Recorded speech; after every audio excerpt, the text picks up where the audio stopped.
तो hello everyone, आपका एक नए वीडियो में स्वागत करता हूं। तो वॉर 2 और कूली ये इस टाइम पे एक ऐसी फिल्में बन चुकी हैं, अगर कोई और होता ना तो वो यहां से निकल जाता और अपनी रिलीज डेट को कोई और रख लेता। सन पिक्चर और वाईआरएफ भाई साहब बहुत ही दमदार और बहुत ही पैसे वाले हैं और इनका दबदबा फिल्म इंडस्ट्री में बहुत तगड़ा है, वरना भाई कोई और होता ना तो टट्टी निकल जाती उसकी, इतना मैं जानता हूं।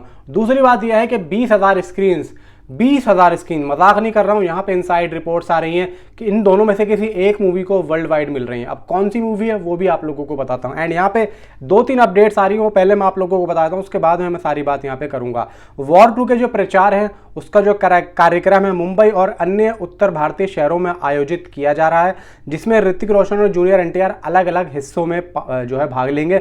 हैदराबाद में एक बड़ा सेट यहाँ पे लगाया जा रहा है, मे बी यहाँ पे इवेंट वगैरह होगा, जिसमें यह बताया जा रहा है कि ऋतिक और जूनियर एनटीआर दोनों साथ में होंगे। मे बी हो सकता है कि या तो ये लोग ट्रेलर का इवेंट वगैरह रख रहे हो या फिर अलग प्रमोशन यहाँ पे हो रहे हों। ठीक है, अब यहाँ पे एक चीज और है भाई, कल जो सॉन्ग आया था, सॉरी कल नहीं परसों, मोनिका वाला जो सॉन्ग आया था, लगभग उस पे 21 मिलियन व्यूज हो चुके हैं और उसकी एक BTS वीडियो भी सामने आई है जो कि बहुत ही खतरनाक और बहुत ही ज़बरदस्त यहाँ पे लग रही है, मेहनत पूरी लग रही है। इवन यहाँ पे जो कूली फिल्म है, कूली मूवी को गल्फ कंट्रीज़ में जो डिस्ट्रीब्यूटर है वो कर रहा है फार्स फिल्म करके। तो ये दोस्तों काफ़ी अच्छा प्रोडक्शन हाउस है, खासतौर से जो साउथ की फिल्में होती है ना उनको ज़्यादातर ये डिस्ट्रीब्यूट करता है और बहुत अच्छा है भाई साहब, बहुत अच्छी देखो बॉक्स ऑफिस कलेक्शन आती है ना उनकी गल्फ की, तो इसी वजह से आती है।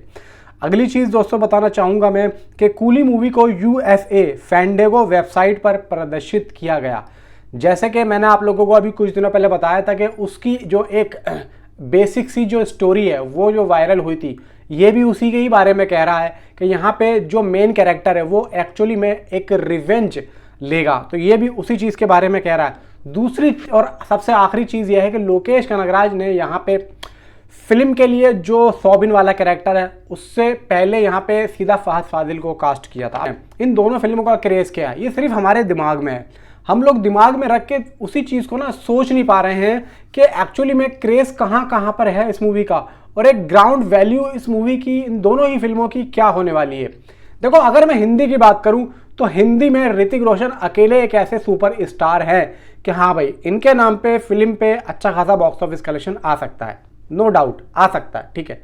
लेकिन यहाँ पे हिंदी के अलावा ऋतिक रोशन की वो ज़्यादा वैल्यू नहीं है जितनी हिंदी में है। हाँ, मैं ओवरसीज में मान सकता हूँ, लेकिन ना तो भाई तमिल में है, ना ही तेलुगु में, ना ही कन्नड़ में और ना ही मलयालम में। इन चारों लैंग्वेज में उतनी नहीं है जितनी हिंदी में है, ठीक है। चलो ठीक है, साउथ के लिए ये जूनियर एनटीआर को लेके आ चुके हैं। जूनियर एनटीआर का हाँ अच्छा खासा दबदबा मैं मानता हूँ तेलुगु इंडस्ट्री में।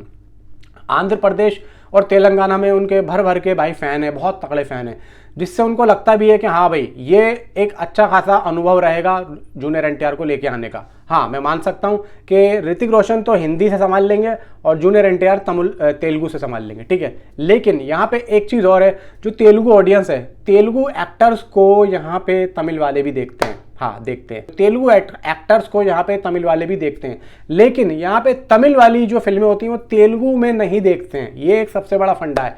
ठीक वैसे ही जैसे कि तमिल वाले हिंदी में आके प्रमोशन नहीं करते हैं और ना ही वो हिंदी की फिल्मों को वहाँ देखते हैं, ठीक वैसे ही अब यहाँ पे तेलुगु की जो इंडस्ट्री है वो बहुत बड़ी है और उसमें जूनियर एनटीआर का बहुत बड़ा नाम भी है। तो ये समझ लो कि अकेले जूनियर एनटीआर, कूली फिल्म की जो टीम है यानी कि नागार्जुना भी भाई वहीं से आते हैं, तो मुझे नहीं लगता कि नागार्जुना अपना ये जूनियर एनटीआर के सामने टिक पाएंगे as a box office collection. तो मे भी यह है कि पूरी की पूरी तेलुगु इंडस्ट्री तो भाई सीधी डिपेंड करती है अपना जूनियर एनटीआर पे, ठीक है। तो हिंदी में ऋतिक और तेलुगु में जूनियर एनटीआर, ठीक है। कन्नड़, मलयालम और तमिल, तो इसमें छोटा थोड़ा बहुत यहाँ पे आ जाए तो आ जाए, क्योंकि तमिल में मे बी यहाँ पे पब्लिक आ सकती है इसको देखने के लिए। लेकिन भाई अगर ये क्लैश नहीं होता तो, लेकिन क्लैश है किसका? कूली से। और तमिल इंडस्ट्री के सबसे बड़े कलाकार, अगर मैं कहूँ कि भाई रजनीकांत की फिल्म, और तमिल वाले रजनीकांत की फिल्म को छोड़ के किसी और फिल्म में जाए, ये हो नहीं सकता है, ये हो नहीं सकता है। ठीक उसी तरीके से जैसे कि ऋतिक रोशन, मैं मान सकता हूं कि कूली फिल्म के अंदर आमिर खान को लिया ही इस वजह से है कि हिंदी से बॉक्स ऑफिस कलेक्शन आए। मैं मानता हूं आमिर खान एक बहुत बड़े कलाकार है, मैं मानता ये भी हूं कि ऋतिक रोशन से ऊपर हैं आमिर खान, मैं ये भी मानता हूं।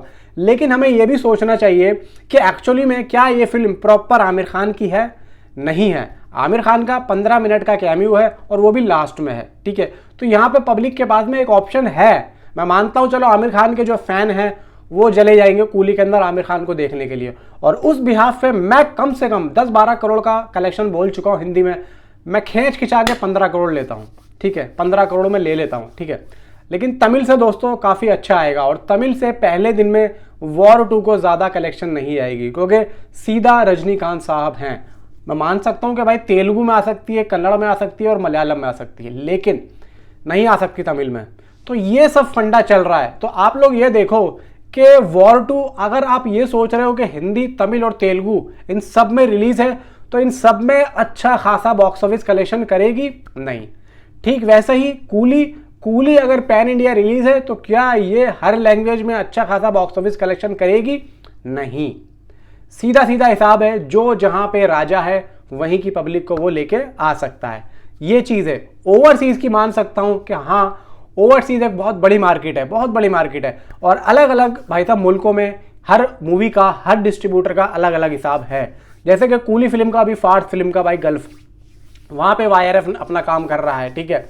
और अपना अगर मैं USA नॉर्थ अमेरिका जाऊं तो पृथंगिराज सिनेमा है, वो भी एक बहुत बड़ा डिस्ट्रीब्यूटर है जिसको अपना ये कूली को डिस्ट्रीब्यूट कर रहा है, वहां पर उसका रास्ता रोक सकता है YRF।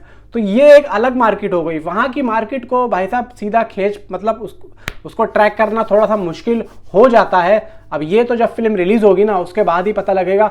और वहाँ की एडवांस बुकिंग लगभग दोस्तों, अभी कूली की तो 24 जुलाई को स्टार्ट हो रही है, लेकिन वॉर 2 की लगभग अभी तक वहाँ से कोई भी अंदेशा आया नहीं है कि कब तक होगी। लेकिन ये दोस्तों बात ये निकल के आती है कि कुल मिला के ये सब मैंने नफा नुकसान आप लोगों को बताया है।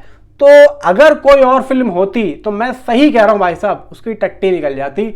कोई और प्रोडक्शन हाउस होता, वाकई में भाई टट्टी निकल जाती। ये तो इन दोनों फिल्मों का दबदबा है, इन दोनों प्रोडक्शन हाउस वालों का, दोनों मजबूत हैं। इनको पता है कि अगर यहाँ पे थोड़ा बहुत नुकसान होता भी है तो हम लोग संभाल लेंगे। कोई और होता तो भाई भाग जाता, आता ही नहीं।